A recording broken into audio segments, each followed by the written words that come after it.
గడిచిన 2 సంవత్సరాలుగా తెలంగాణ న్యాయవాదులు ఏదో రూపంలో ఆందోళన చేస్తూనే ఉన్నారు. తాజాగా జరుగుతున్న ఆందోళన జ్యుడిషియరీలో నియామకాలకు సంబంధించింది. ఇందులో ఎటు చూసినా తెలంగాణ వారికి అన్యాయం జరుగుతుందనేది తెలంగాణ న్యాయవాదుల ప్రధానమైన ఆరోపణ. వారు చెప్తున్నది హైకోర్టు విభజన జాప్యాన్ని నిరసిస్తూ నియామకాలు, ఈ 2 అంశాల ఆధారంగా వాళ్ళు ఆందోళన చేస్తున్నారు. ఎందుకు విభజనలో ఆలస్యం అవుతున్నది, నియామకాల్లో జరుగుతున్న లోపం ఏమిటి, దీనిపైన మనం చర్చ చేద్దాం. చర్చలో పాల్గొనేందుకు హైకోర్టు సీనియర్ అడ్వకేట్ శ్రీరంగారావు గారు, జూనియర్ అడ్వకేట్ల సంఘం నాయకులు రవికుమార్ గారు ఇద్దరు ఉన్నారు. ఇద్దరికి నమస్తే అండి. రంగారావు గారు, ఈ 2-3 రోజులుగా జరుగుతున్న ప్రధానమైన ఆందోళన, మీరు హైకోర్టు చలో హైకోర్టుకు పిలుపునివ్వడం, కొంత ఉధృత వాతావరణం వచ్చింది. ప్రధానమైన అంటే లోపం ఎక్కడ ఉంది నియామకాల్లో? ప్రధానమైన లోపం ఎక్కడుందంటే, ముఖ్యంగా ఒక రాష్ట్రం, కొత్త రాష్ట్రం ఏర్పడినప్పుడు మనకు రాజ్యాంగంలో ఉంది 214 ఆర్టికల్ ప్రకారము ప్రతి రాష్ట్రం కూడా విధిగా హైకోర్టు కలిగి ఉండాలనేటువంటి నిబంధన ఉంది. ఆ నిబంధనను ఉల్లంఘించి ఈ రోజు వరకు హైకోర్టు ఏర్పాటు కావడం లేదు.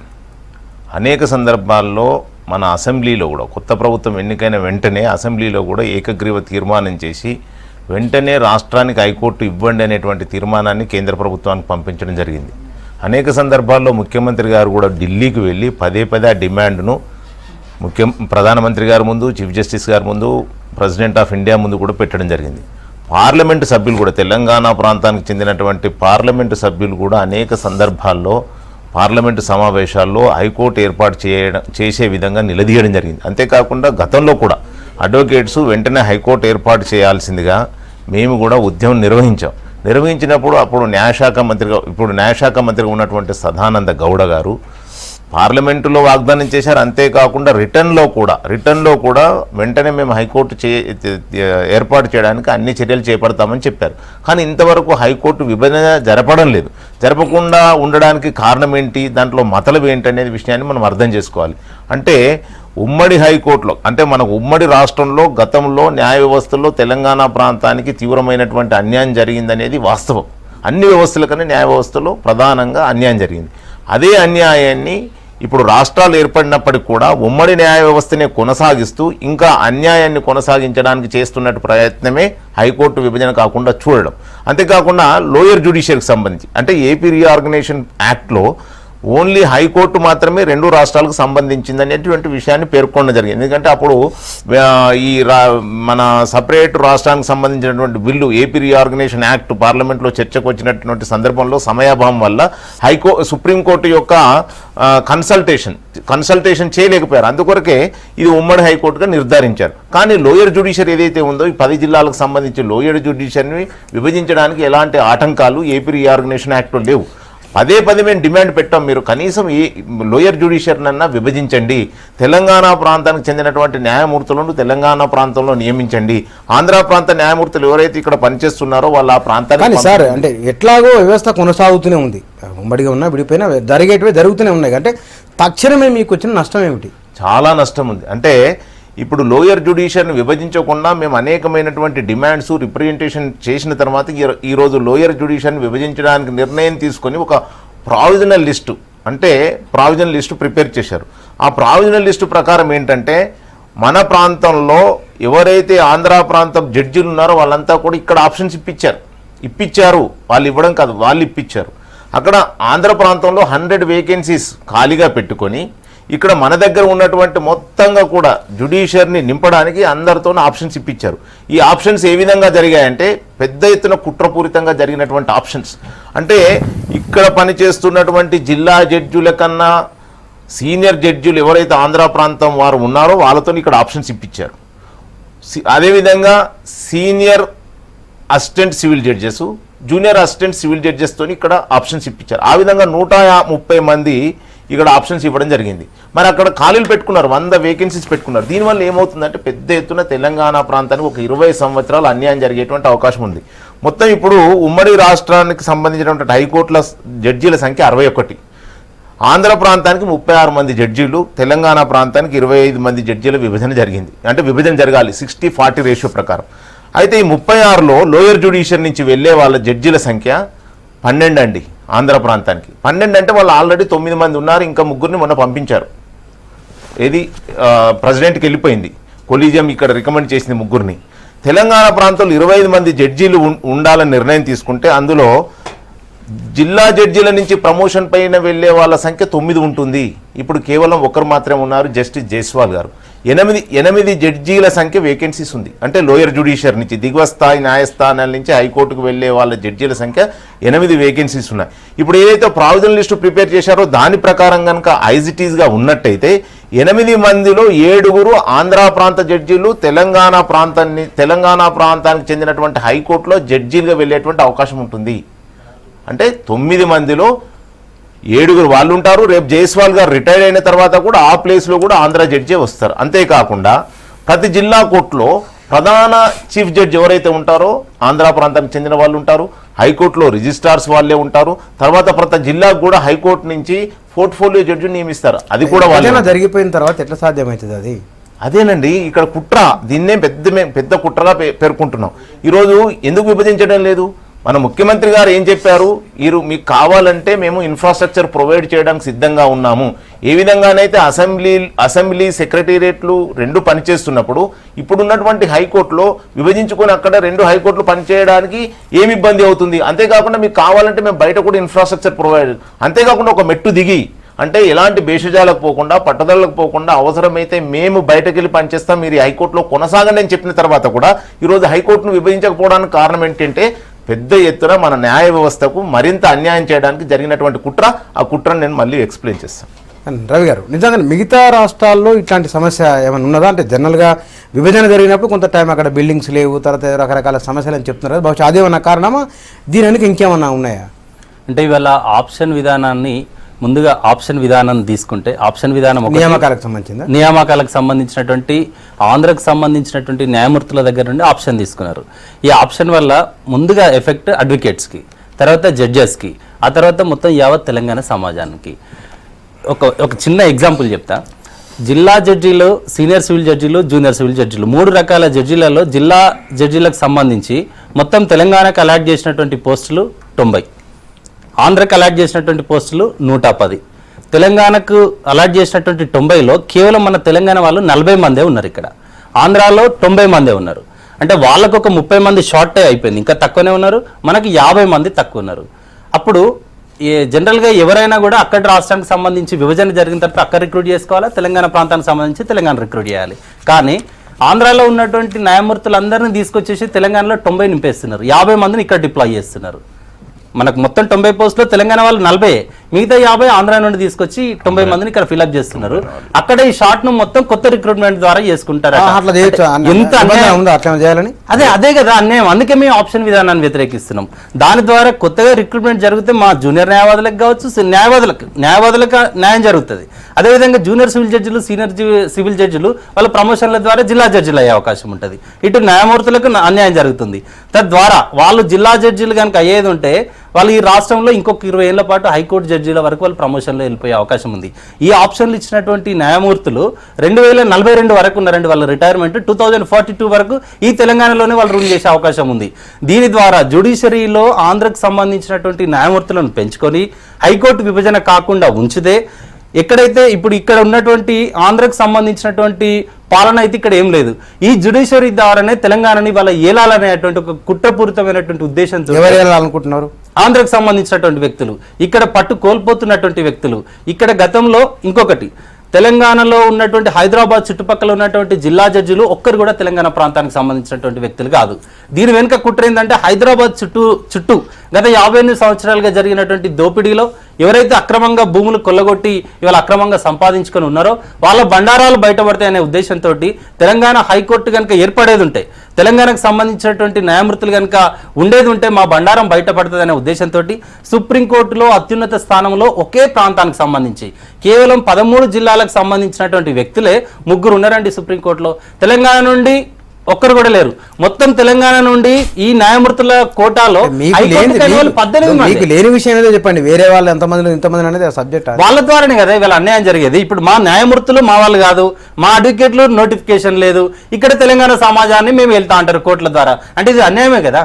సమాజానికి అన్యాయం జరుగుతుంది, న్యాయవాదులకు అన్యాయం జరుగుతుంది, న్యాయమూర్తులకు అన్యాయం జరుగుతుంది. కాబట్టి ఆప్షన్ విధానాన్ని ఎత్తివేయండి. మీరు జాబ్లో జాయిన్ అయ్యేటప్పుడు న్యాయమూర్తులుగా మీ విధుల్లో జాయిన్ అయ్యేటప్పుడు స్థానికత ఏదైతే చూపెట్టారో మీ యాజ్ పర్ రికార్డ్ ఆ స్థానికత ఆధారంగానే వారిని అక్కడికి పంపించండి. ఏ జిల్లాకు సంబంధించినటువంటి వ్యక్తి ఉద్యోగంలో జాయిన్ అయినప్పుడు చెప్పాడో ఆ జిల్లాకు పంపించండి. కానీ మా తెలంగాణలో మీరు ఉండాల్సినటువంటి అవసరం లేదనేది మా సుస్పష్టంగా మేము గత వారం రోజులుగా అనేక రకాల ఉద్యమాలు తీసుకున్నప్పటికీ కూడా ఎవరు స్పందించారు? రవి గారు అంటున్నారు స్థానికత అంశం కూడా మా ముఖ్యమంత్రి అన్నది కూడా ఏంటంటే ఇంతకుముందు ఉన్న స్థానికత ఇవాళ మారింది. వేరు అనుకున్నప్పుడు కూడా 371D ఉంది కాబట్టి అది కూడా మీకు కూడా వర్తిస్తుంది కదా. 371D దీనికి వర్తించదండి. అయితే మనం క్లియర్గా ఏపీ రీఆర్గనైజేషన్ యాక్ట్లోనే ఏం చెప్పారంటే న్యాయమూర్తుల సంఖ్యని ఇప్పుడు ఉన్నటువంటి న్యాయమూర్తుల సంఖ్యను 60-40గా డిసైడ్ చేశారు. శాలరీస్ మాత్రం మన గవర్నమెంట్ 42% పే చేస్తూ ఉంది. 60-40% రేషియోను మెయింటైన్ చేయాలి. అంటే ఇక్కడ మేము మా పోరాటం ఎవరి మీద? హైకోర్టుకు సంబంధించేమో కేంద్ర ప్రభుత్వం పైన, ఈ ఆప్షన్స్ లిస్ట్ ఏదైతే ప్రావిజనల్ లిస్టు తయారు చేశారో దానికి సంబంధించి హైకోర్టు న్యాయ వ్యవస్థ మీద మేము పోరాడుతూ ఉన్నాం. మా పోరాటం ప్రభుత్వాల మీద కాదు, న్యాయ వ్యవస్థ పైన మేము పోరాడుతూ ఉన్నాం. అంటే న్యాయ వ్యవస్థనే ఈ లోయర్ జ్యుడిషియల్ విభజించడానికి న్యాయ వ్యవస్థనే ఒక కమిటీ ఏర్పరిచింది. దానికి సంబంధించి ఫిబ్రవరి 2006లో ఆప్షన్స్ అడిగింది. ఆ ఆప్షన్స్ ఇవ్వడానికి ముఖ్యంగా నేటివిటీ అనేటువంటి నిబంధన పెట్టారు. అంటే మీరు ఎప్పుడైతే సర్వీసులో చేరినప్పుడు ఏదైతే జిల్లాను మీ నేటివ్ జిల్లాగా పేర్కొన్నారో దాని ప్రకారమే విభజన జరుగుతుందని చెప్పి నిబంధనలు ఏర్పరిచి ఇప్పుడు మొత్తం ప్రొవిజనల్ లిస్టు వాళ్ళ ఆప్షన్స్ ఇచ్చిన తర్వాత మన తెలంగాణ ప్రాంతానికి చెందినటువంటి జడ్జీలు దాన్ని వ్యతిరేకించారు ఇక్కడ వాళ్ళని పోస్ట్ చేయడానికి. అంటే ఇప్పుడు ఉన్నటువంటి హైకోర్టులో 20 మంది జడ్జిలు ఉంటే, ప్రస్తుత హైకోర్టులో ఉమ్మడి హైకోర్టులో జడ్జిల సంఖ్య 25 మంది ఉంటే 18 మంది ఆంధ్ర ప్రాంతానికి చెందిన వారు ఉన్నారు, 3 మాత్రమే తెలంగాణ ప్రాంతానికి చెందిన వారు ఉన్నారు, మిగతా 4 వేరే రాష్ట్రాలకు సంబంధించిన వారు ఉన్నారు. అయితే ఇక్కడ ఎట్లాగూ తెలంగాణ దాన్ని ఫుల్ బెంచ్కు రెఫర్ చేశారు. ఫుల్ బెంచ్కు రెఫర్ చేసినప్పుడు తెలంగాణ జడ్జెస్ సంఖ్య ఎంత? 3 మాత్రమే, 18 ఆ ప్రాంతం వాళ్ళు ఉన్నారు. అయితే దీనివల్ల ఏమైంది? ఆ మెజారిటీ ఏదైతే ఒపీనియన్ ఉందో అది ప్రివేల్ అయిపోయి ఈ ఆప్షన్స్ అన్ని కూడా యాక్సెప్ట్ చేస్తూ ఇప్పుడు ఉన్నటువంటి చీఫ్ జస్టిస్కి వారెంట్ వచ్చింది. ఇక్కడి నుంచి నిన్ను తాత్కాలిక చీఫ్ జస్టిస్గా పనిచేస్తున్నటువంటి నిన్ను అలహాబాద్ హైకోర్టు చీఫ్ జస్టిస్గా నియమిస్తున్నామనేటువంటి వార్త వచ్చిన తర్వాత ఈరోజు రిజిస్ట్రార్ జనరల్ ఆ చీఫ్ జస్టిస్ గారు ట్రాన్స్ఫర్ వచ్చిన తర్వాత చంద్రయ్య గారు రిటైర్డ్ అయిన తర్వాత ఈ లిస్టును ప్రకటించడం జరిగింది.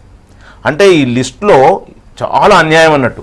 ఎంత అన్యాయం అంటే మన ఉద్యమమే తెలంగాణ ఉద్యమము నీళ్లు నిధులు నియామకాల కోసం జరిగినటువంటి ఉద్యమం. అంటే దీనివల్ల ఏమవుతుంది? మావి మాకే కావాలి, మీ ఉద్యోగాలు కూడా మాకే కావాలనేటువంటి కుట్ర దీంట్లో ఉంది. చంద్రబాబు నాయుడు మామూలు వ్యక్తి కాదండి. చంద్రబాబు నాయుడిని ఈరోజు అంటే ఆయనకు దీనికి 100% చంద్రబాబు నాయుడిని ఇండియా టుడే అనేటువంటి ఒక మ్యాగజైన్ దేశవ్యాప్తంగా సర్వే నిర్వహించి న్యాయ వ్యవస్థను అత్యంత ప్రభావితం చేసే రాజకీయ నాయకుడు ఎవరైనా ఉన్నారా అని సర్వే చేస్తే ఆ సర్వేలో వచ్చినటువంటి రిపోర్ట్ ఏంటంటే చంద్రబాబు నాయుడు న్యాయ వ్యవస్థను అన్ని స్థాయిల్లో కూడా ప్రభావితం చేసే వ్యక్తిగా మొత్తం ప్రజల ఒపీనియన్ వచ్చింది. అంటే మిగతా స్థాయిలో ఎవరు లేరు, 2nd, 3rd, 4th, 5th, 6th, ఇంకా ఓన్లీ చంద్రబాబు నాయుడే న్యాయ వ్యవస్థను ప్రభావితం చేసే వ్యక్తిగా పేర్కొన్నారు. దీన్ని బట్టి మనం అర్థం చేసుకోవచ్చు. ఈరోజు చంద్రబాబు కుట్ర ఏంటి? మన నీళ్లు, బుచ్చన్న గారు, మనకు సంబంధించినటువంటి బచావత్ ట్రిబ్యునల్ ఇచ్చినటువంటి నీళ్లను వినియోగించుకోవడానికి ప్రాజెక్టు కట్టాలనుకున్నాం. ఆ ప్రాజెక్టులు కట్టే సందర్భంలో అడ్డుకోవడానికి న్యాయ వ్యవస్థను అడ్డుగా పెట్టుకునేటువంటి అవకాశం. ఎందుకంటే ఇప్పుడు మనం ఏదైనా నిర్ణయం తీసుకోవాలి. సార్ రంగారావు గారు, ఇది మీరు ప్రభుత్వాల మీద కాదు అని అంటున్నారు. ప్రభుత్వాల మీద కాదు మా ఫైట్ అంటే విచిందా మీకు సంబంధించిన విషయంగానే మీరు చూస్తున్నారు. అంటే సుప్రీంకోర్టు తరఫు నుంచి మీకు ఏమి హామీ రావాలి? ఈ సుప్రీంకోర్టుకు సంబంధించినటువంటి విషయం కాదు. మా డెలిగేషన్ కూడా మేము ప్రిపేర్ అవుతా ఉన్నాము. అక్కడ అపాయింట్మెంట్ అడిగాం చీఫ్ జస్టిస్ గారితో, ప్రెసిడెంట్ ఆఫ్ ఇండియా గారు అపాయింట్మెంట్ అడిగాం, ప్రధానమంత్రి గారిని అపాయింట్మెంట్ కానీ లా మినిస్టర్ని అపాయింట్మెంట్, ఒక డెలిగేషన్ వెళ్తుంది. ఖచ్చితంగా ఈ విషయాన్నంతా కూడా మేము కేంద్ర ప్రభుత్వం దృష్టికి, వీళ్ళందరి దృష్టికి తీసుకెళ్తాం. ఎందుకంటే ఇది మొత్తంగా కూడా న్యాయ వ్యవస్థ ప్రిపేర్ చేసినటువంటి ప్రావిజనల్ లిస్టు. దీనివల్ల 20 సంవత్సరాలు తెలంగాణ ప్రాంతానికి తీవ్రమైనటువంటి అన్యాయం జరుగుతుంది బుచ్చన్న గారు. అంతేకాకుండా జిల్లా జడ్జిలు ఎవరైతే నియమింపబడతారో వాళ్ళంతా కూడా తెలంగాణ ప్రాంతంలో ఆంధ్ర జడ్జెస్ నియమింపబడతారు. ఆ జిల్లా జడ్జి చేతులు ఏముంటుంది? టోటల్ రిక్రూట్మెంట్ అనే చేతిలో ఉంటుంది. ఆ జిల్లాకు సంబంధించి మీకు సూపరింటెండెంట్స్ కావచ్చు, బెంచ్ క్లర్క్స్ కావచ్చు, సీనియర్ అసిస్టెంట్స్ కావచ్చు, జూనియర్ అసిస్టెంట్స్ కావచ్చు, 4th క్లాస్ ఎంప్లాయీస్ కావచ్చు, అంతా కూడా అతని చేతిలో ఉంటుంది. అంతేకాకుండా మరి ఇప్పుడు గమనించినట్టయితే రాష్ట్రం ఏర్పడిన తర్వాత కూడా ప్రభుత్వము ఏవైతే తమ భూములు అన్యాక్రాంతమయ్యాయో అన్యాక్రాంతమైనటువంటి భూములు చేజెక్కించుకోవాలని ప్రభుత్వం ఒకవైపు పనిచేస్తూ ఉంటే ఆంధ్ర ప్రాంతానికి చెందినటువంటి జడ్జీలు ప్రభుత్వానికి వ్యతిరేకంగా తీర్పులు ఇస్తూ ఉన్నారు. అవి మేము చెప్పగలం పేర్లతో సహా. అంటే ప్రభుత్వ భూమిని గెజిట్లో పేర్కొన్నప్పుడు కూడా గెజిట్లో పేర్కొన్నటువంటి ప్రభుత్వ భూమి అని ఆ జడ్జిమెంట్లు ఎక్కడ రాయకుండా ప్రైవేట్ వ్యక్తులకు దారాదత్తం చేస్తున్నటువంటి సందర్భాలు కూడా కోకొల్లలు. అంటే ఇక్కడ మనం మొత్తంగా కూడా అర్థం చేసుకోలేదంటే పెద్ద ఎత్తున ఈ కుట్ర, ఒక కాన్స్పిరసీ జరిగింది. న్యాయ వ్యవస్థమైన పెత్తనం కొనసాగించినట్టయితే తెలంగాణలో ప్రభుత్వం యొక్క పాలన పైన కూడా వాళ్ళ పెత్తనం కొనసాగించినటువంటి మీరు రెండేళ్ల నుంచి ఆందోళన జరుగుతుందండి. చిన్న చిన్న చిన్న కేసులు ఎప్పటి నుంచో పెండింగ్లో ఉంటాయి. చిన్న చిన్న కేసుల కోసం వచ్చే ఉంటారు. ఇక్కడి వాళ్ళకే నష్టం కదా బాగా. అంటే కేసుల నష్టం మేము క్లయింట్స్కి నష్టం లేకుంటేనే కొంత వాయిదా జరుగుతుంది. సరే, వాయిదాల వల్ల కూడా కొంత నష్టం జరిగినట్టే, కానీ ఒక పోరాటం జరిగినప్పుడు కొంత నష్టం అనేది తప్పదు. ఇది అంటే తెలంగాణ ప్రజలందరి కోసం కాబట్టి ఇది ఒక న్యాయవాదులకో లేకుంటే న్యాయమూర్తులకో సంబంధించింది కాదు. అయితే ఇక్కడ ఆత్మగౌరవం, నీళ్లు, నిధులు, నియామకం, వీటి కోసం తెలంగాణ ఉద్యమం జరిగింది. తెలంగాణ జూన్ 2 2014 రోజు తెలంగాణ ఫార్మేషన్ డే స్టార్ట్ అయిన రోజు మొత్తం యావత్ తెలంగాణ మొత్తం సంబరాలు చేసుకుంటున్నారు. కానీ న్యాయ వ్యవస్థలో మాత్రం ఆ సంబరాలు దూరం అయిపోయినాయి. ఆనాడు బ్రిటిష్ వాడు పాలించినప్పుడు మనకు స్వతంత్రం రాలేదు, నిజాం అప్పుడు మనకు రాలేదు, నిజాం తోటి పోరాటం. ఇక్కడ సార్ ఒకటి, జాతీయ జెండా ఎగిరేసేయడానికి అర్హత లేదండి. ఒక్క జడ్జి కూడా కోర్టు ముందుకు వచ్చి జాతీయ జెండా ఎగిరేయలేని పరిస్థితి. 2014 జూన్ 2 నాడు జీవన్ కుమార్ అనే జడ్జి కనుక వస్తే ఆయన పాపం ఎక్స్టెన్షన్ లేకుండా ఇప్పుడైతే ఈసారి అయితే సర్కులర్ ఇచ్చారు. ఈ ఒక్కసారి సర్కులర్ ఇచ్చారు. మీరు 10 గంటల 15 నిమిషాలకు అన్ని కోర్టులలో ఫ్లాగ్ని హాస్ట్ చేయమని ఇస్తే చాలా మంది ఆంధ్ర ప్రాంతానికి చెందినటువంటి జడ్జెస్ ఆ ఫ్లాగ్ హాస్టింగ్లో కూడా పార్టిసిపేట్ చేయలేదు. దీన్ని ఏమంటాం మనం? అంటే మా ప్రాంతంలో పనిచేస్తారు, మా ప్రభుత్వం చెల్లించేటట్టు ఇక్కడ ప్రజలు చెల్లించేటువంటి పన్నుల ద్వారా ప్రభుత్వం మీకు జీతాలు చెల్లిస్తుంది, కానీ మీరు మా అవతరణ దినోత్సవము మీరు హానర్ చేయరా? మా అవతరణ దినోత్సవంలో వీళ్ళు పాల్గొన్నటువంటి న్యాయమూర్తులకు కూడా మా రంగారావుతో పాటుగా మోహన్ రావు గారు వీళ్ళందరూ ఒక 15 days నుండి ఎఫర్ట్ పెట్టేది ఉంటే 10:15కి రావాలా, 10:30కి వెళ్ళిపోవాలి. అంటే ఓన్లీ 15 minutes. సంబరాలు అంటే 15 minutesలో జాతీయ జెండా ఆవిష్కరించేసి వెళ్ళిపోతే సంబరాలు చేసుకున్నట్ట. ఆంధ్రాకు సంబంధించినటువంటి న్యాయమూర్తులు సుప్రీంకోర్టులో దానికే సంబంధం ఉత్సవాలు చేసుకోవడం న్యాయమూర్తులను అలౌ చేస్తలేరు. న్యాయమూర్తులు తెలంగాణ బిడ్డలు కాదా? మాకు రాజ్యాంగం మాకు పనిచేయదా? ఆర్టికల్స్ మాకు పనిచేయవా? లేకుంటే ఇదేమైనా నియంతృత్వ పాలన కోర్టులు అని చెప్పేసరికి మొత్తం ఆంధ్రాకి సంబంధించినటువంటి న్యాయమూర్తులు ఉన్నత స్థానాల్లో ఉన్నారు కాబట్టి తెలంగాణకి కథ వాళ్ళు చెప్పినట్టు ఈనాల వాళ్ళ కాళ్ళ కింద వాళ్ళ అడుగులకు మడుగులొత్తాలి, లేదంటే వాళ్ళని సస్పెండ్ చేయాలి, వాళ్ళ మీద అరచకం, వాళ్ళను అనేక రకాలుగా ఇబ్బంది పెడుతున్నటువంటి పరిస్థితి ఇవాళ మా న్యాయమూర్తులకు ఉంది.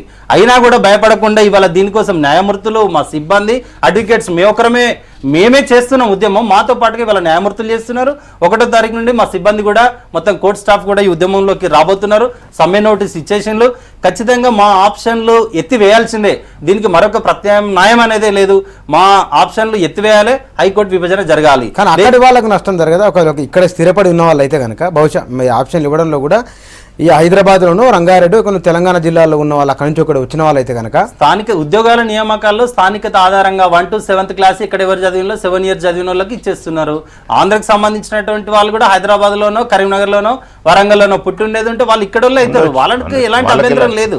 కానీ అక్కడ ఇంకో అభ్యంతరం కూడా లేదు. ఎందుకంటే మీ దగ్గర వేకెన్సీస్ ఉన్నాయి, మీ దగ్గర 100 వేకెన్సీస్ ఉన్నాయి. 100 వేకెన్సీస్ మీ దగ్గర ఫిలప్ చేసుకొని 13 జిల్లాలో 100 వేకెన్సీస్ ఉన్నాయి లోయర్ జ్యుడిషియల్లో. మీరు 100 వేకెన్సీస్ ఫిలప్ చేయండి ముందు. మా దగ్గర మీకు ఇంకా 30 మిగిలిపోతే మా దగ్గర రండి, దాన్ని కూడా మేము అభ్యంతరం తెలపడం లేదు. కానీ మొత్తంగా మీ దగ్గర వేకెన్సీస్ పెట్టుకొని కొత్త వాళ్ళతో అవి రిక్రూట్ చేసుకుంటామని ఇక్కడ మొత్తం మా వేకెన్సీస్ మీరు అన్ని ఆక్యుపై చేసి మా ప్రాంతం నుంచి మీరు హైకోర్టు జడ్జెస్గా ఎలివేట్ కావడానికి, మా ప్రాంతంలో మీరు డిస్ట్రిక్ట్ జడ్జెస్గా కావడానికి, మా ప్రాంతంలో మీరు న్యాయ వ్యవస్థ పైన పట్టు సంపాదించడానికి ఇది పెద్ద ఎత్తున. ఇంకోటి ఇక్కడ గమనించాల్సింది ఏంటంటే మన తెలంగాణ జడ్జెస్ పోగా మిగిలినటువంటి వేకెన్సీస్ ఎన్నైతే ఉన్నాయో వాటికి మాత్రమే ఆప్షన్స్ ఇచ్చారండి. అంటే కరెక్ట్ నెంబర్ ఇచ్చారు. దీన్ని మరి ప్రీ ప్లాన్డ్గా అనలేమో. మనం ప్రణాళికబద్ధంగా వాళ్ళంతా కూడా కూర్చొని తీసుకున్నటువంటి నిర్ణయం ప్రకారం, అంటే ఒక్కరు కూడా ఎక్కువ ఆప్షన్ ఇవ్వలేదండి. ఎన్నైతే వేకెన్సీస్ ఉన్నాయో అన్నిటికి మాత్రం ఆప్షన్స్ ఇచ్చారు. దాన్ని బట్టి తెలంగాణలో ఇప్పుడు మన జడ్జీలు పోగా మీరు చెప్పండి, మన రాష్ట్రానికంటే ముందు 2-3 రాష్ట్రాల విభజన రీసెంట్గా, అక్కడ హైకోర్టుల విభజన ఎట్లా జరిగింది మరి? అక్కడ ఇప్పుడు అక్కడ జరిగినటువంటి విభజన అక్కడ ఒకటి ఏంటంటే ఇమ్మీడియట్ గా హైకోర్టు విభజన ఏర్పాటు చేసిండు. 240 ఆర్టికల్ ప్రకారం ఎన్డీఏ ప్రభుత్వం 3 రాష్ట్రాలను విభజిస్తే ఇమ్మీడియట్ గా ఆ నోటిఫికేషన్ లో హైకోర్టు ఏర్పాటు కూడా నిర్ణయం తీసుకున్నారు. ఇక్కడ మనకు హైకోర్టు విభజన జరగడం లేదు. దీన్ని అడ్డు పెట్టుకుని మొత్తంగా కూడా ఆంధ్ర అంటే మనకి ఇక్కడ ఏంటంటే అక్కడ ఉన్నటువంటి పరిస్థితులు వేరు. అక్కడనేమో రాష్ట్రాల విభజన పరిపాలన సౌలభ్యం కోసం కావచ్చు, ఇంకేదాని కోసం జరిగింది. ఇక్కడ మాత్రము ఆంధ్ర ప్రాంతం వాళ్ళు ఇక్కడ వచ్చి మన హైదరాబాద్ రాష్ట్రంలో వాళ్ళు ఇక్కడికి వచ్చిన తర్వాత మన హైకోర్టులో పనిచేస్తున్నటువంటి జడ్జెస్ ఎవరైతే ఉన్నారో వాళ్ళకి ఇంగ్లీష్ రాదని చెప్పి జూనియర్ జడ్జెస్ గా పంపించారు. అప్పటి నుంచే కుట్ర జరిగింది. అంటే వాళ్ళు జూనియర్స్ అవుతారు, యాక్చువల్ గా మన వాళ్ళని జూనియర్ చేసి కింది కోర్టుకు పంపించి అక్కడి నుంచి కుట్ర చేసి ఈ రోజు కూడా ఇంకా పెత్తనం కొనసాగించే దీనికి పరిష్కారం ఏమిటి? వెంటనే హైకోర్టును విభజించాలి. నంబర్ 1. ఏదైతే ఆప్షన్ విధానాన్ని ఇచ్చిందో వారు ఉద్యోగంలో జాయిన్ అయినప్పుడు ఏ విధమైనటువంటి స్థానికత చూపెట్టిందో ఆ స్థానికత ఆధారంగానే ఆయా రాష్ట్రాలకు కేటాయించాలి. మేము ఈ వారం రోజుల పాటు వివిధ రకాలుగా మా కోర్టుల బహిష్కరణకు కూడా పిలుపునిచ్చినాం. గత వారం రోజుల నుండి నెక్స్ట్ 18వ తారీఖు వరకు కూడా మాకు ఉద్యమం కొనసాగుతూనే ఉంది. అనేక కష్ట నష్టాలకు ఓర్చుకుంటూ ఇవాళ అడ్వకేట్లు మా హక్కుల సాధన కోసం ఖచ్చితంగా మేము పోరాడుతూనే ఉంటాం. మాకు గంపెడంత స్ఫూర్తి తెలంగాణ ఉద్యమం ఇచ్చింది. ఆ స్ఫూర్తితోటే మేము ముందుకు పోతాం. తెలంగాణకు సంబంధించినటువంటి ఒక్క రూపాయి కూడా ఆంధ్ర ప్రాంత న్యాయమూర్తులకు పోవడానికి వీల్లేదు. వారు తెలంగాణలో ఉద్యోగం చేస్తే మా డబ్బులు మేము కేటాయించాలా, మా రాష్ట్ర ప్రభుత్వం వారి జీతాలు చెల్లించాలా? ఎట్టి పరిస్థితిలో జరగదు. మీ ప్రాంతాలకు మీరు మర్యాదగా వెళ్ళిపోండి, లేదంటే హెచ్చరించేటువంటి పరిస్థితి వస్తుంది. మీరు మర్యాదగా వెళ్ళిపోకుంటే తర్వాత మా భవిష్యత్ కార్యాచరణ మాకుంది. ఒకటండి, ఇప్పుడు కేంద్ర ప్రభుత్వము ఇప్పుడు ఎన్డీఏ ప్రభుత్వం అధికారంలో ఉంది. బీజేపీ గతంలో ఏం చెప్పింది? యూపీఏ ప్రభుత్వం అధికారంలో ఉన్నప్పుడు వాళ్ళు తెలంగాణ ఇవ్వకపోతే మేము అధికారంలోకి వచ్చిన 100 రోజులనే తెలంగాణ ఇస్తామన్నారు. యూపీఏ ప్రభుత్వం తెలంగాణ ఇచ్చింది. కనీసం మీరు 2 సంవత్సరాలైంది రాష్ట్రం ఏర్పడి హైకోర్టు ఇవ్వండి అని మేము కేంద్ర ప్రభుత్వం మీద ఒత్తిడి చేస్తూ ఉన్నాం. మీరు చంద్రబాబు నాయుడు, వెంకయ్య నాయుడు కబంధ హస్తాల్లో ఉండకండి. మీరు ఏదైతే నిర్ణయం తీసుకున్నారో నిర్ణయం ప్రకారం మా హైకోర్టు మాకు ఇవ్వండి అని ఒకటి డిమాండు. రెండోది, ఇప్పుడు ఏదైతే ప్రావిజనల్ లిస్ట్ తయారు చేశారో ఆ ప్రావిజనల్ లిస్ట్ని రికాల్ చేయాలి. న్యాయమూర్తులపైన ఒత్తిడి తీసుకొచ్చి, సుప్రీంకోర్టులో ఉన్నటువంటి న్యాయమూర్తులు ఈ హైకోర్టులో ఉన్నటువంటి న్యాయమూర్తులపైన ఒత్తిడి తీసుకొచ్చి వాళ్ళ నెంబర్ ఎక్కువ ఉంది కాబట్టి ఈ విధంగా అన్యాయం చేస్తామంటే, న్యాయ వ్యవస్థలో అన్యాయం జరిగితే ఎక్కడికి వెళ్ళాలండి? న్యాయ వ్యవస్థలో అన్యాయం జరిగింది కాబట్టి ఈరోజు న్యాయ వ్యవస్థను మేము నిలదీస్తూ ఉన్నాం. మీరు మాకు అన్యాయం చేశారు, మా ప్రాంత న్యాయమూర్తులకు, మా ప్రాంత ప్రజలకు, మా ప్రాంత న్యాయవాదులకు, మా ప్రాంత న్యాయవాద సిబ్బందికి ఈ అన్యాయాన్ని సవరించాల్సినటువంటి బాధ్యత మీ పైన ఉంది. మీరు ఏదైతే రికాల్ చేయకుండా మాకు జరిగినటువంటి అన్యాయాన్ని సవరించినట్టయితే ఖచ్చితంగా మా పోరాటం కొనసాగుతుంది. తెలంగాణ ప్రాంతంలో ఇప్పటికే 10 రోజుల నుంచి న్యాయ వ్యవస్థ మొత్తంగా కూడా ప్రతిష్టంభించింది. ఎట్లాంటి పరిస్థితుల్లో దీనిపైన వెనక్కిపోయేది లేదు. మాకు న్యాయం జరిగేంత వరకు మా పోరాటం కొనసాగుతుంది. కేంద్ర ప్రభుత్వం చొరవ తీసుకొని హైకోర్టు విభజన విషయానికి ఒక పరిష్కార మార్గాన్ని చూపించాలి. రెండవది, జ్యుడిషియల్ నియామకాలకు సంబంధించింది కూడా అందులో తమకు న్యాయం జరిగేంత వరకు ఆందోళన కొనసాగుతుందని చెప్తారు. ఇట్లా ఆందోళన లేకుండా దీనికి సత్వర పరిష్కారం కనుక్కుంటేనే మంచిది. Thank you.